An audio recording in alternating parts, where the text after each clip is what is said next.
Okay, so today we're going to do Seafoam motor treatment for our shop truck 1987 Dodge W150 Ram 4x4. If you've read blastcars.com so far, you've seen that we've had a little bit of lifter tick and some stalling and some other issues with this engine. Now we know that there are probably deeper issues with this engine than just cleaning it out, but we want to start by getting this working surface as clean as possible. As you can see from our last article, we power washed the engine bay, put some silicone on there, and really got it nice and clean. Obviously it's not something you eat off of, but this is much better than what we started with even a few months ago. So what we're going to do is, in a minute, Corey, who's also our cameraman today, is going to start the engine. Now there's a lot of ways people say you could do Seafoam. People say you should put it into a vacuum line. Some guys say put it in the brake booster line. But the typical way to do this, and the most common way we've seen it done, the way we're going to do it with our truck is, we're going to dump a third of the can right into the crankcase with the engine running. We're going to dump the second third of the can right down the carburetor, let it get flushed into the engine. And then we're going to turn the engine off, let it sit for 20 minutes, 25 minutes, depending on, I think, how hot we get out here. Then we're going to take the rest of the can, dump it right into the fuel tank, and then drive. And then you're going to see some serious smoke. So Corey, if you want to go ahead and start the engine.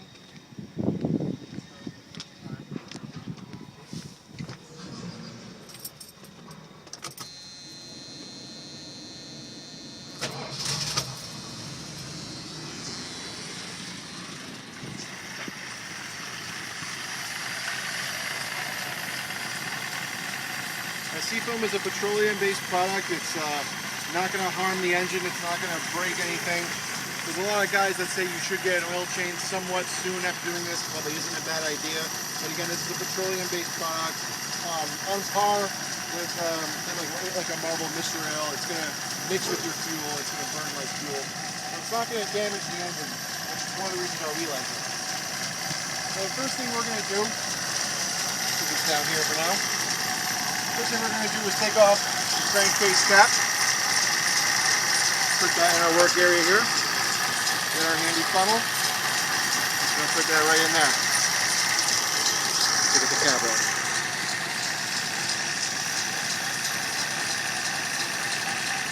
We're going to dump about a third of the tank in here.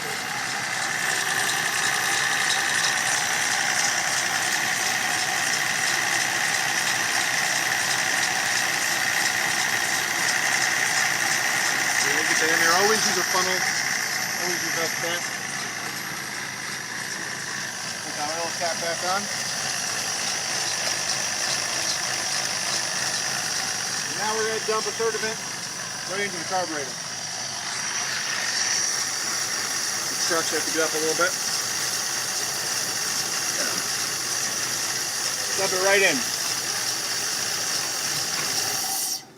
It's going to stall the engine, which I've seen in the forums is a good thing. That lets you get a nice glub of it right in there. The reason why that's happening is because we temporarily choked the carburetor a little bit. There was no air going in, it was just liquid, and that's going to stall the engine. I think I'll dump a little more.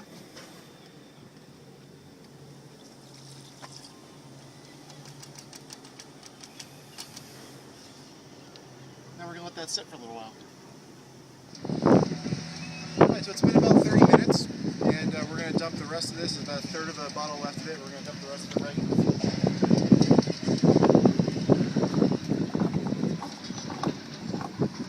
Always use a funnel again.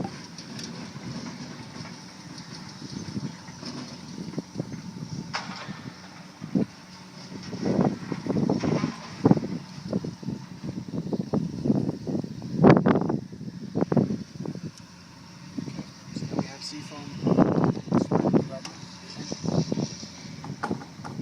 In a second, I'm going to turn around.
as you can see, a lot of white smoke is going to come out of your car or truck after you do this. That's a good sign. That means it's working. We're going to drive around for a good couple miles. Some people will say 5 miles, some will say 10 miles, some will say just until the white smoke stops. The key is you want to drive where you can drive a little bit harder than usual. You want to get the revs going. This is only a 3-speed automatic, so it doesn't take a lot to get into its full rev. You want to get it to about 55 miles an hour if you can. Of course, there's no shock absorbers left in this truck for the most part, so it feels a little worse than usual. We're going to drive around for a few minutes, and we'll let you know the results.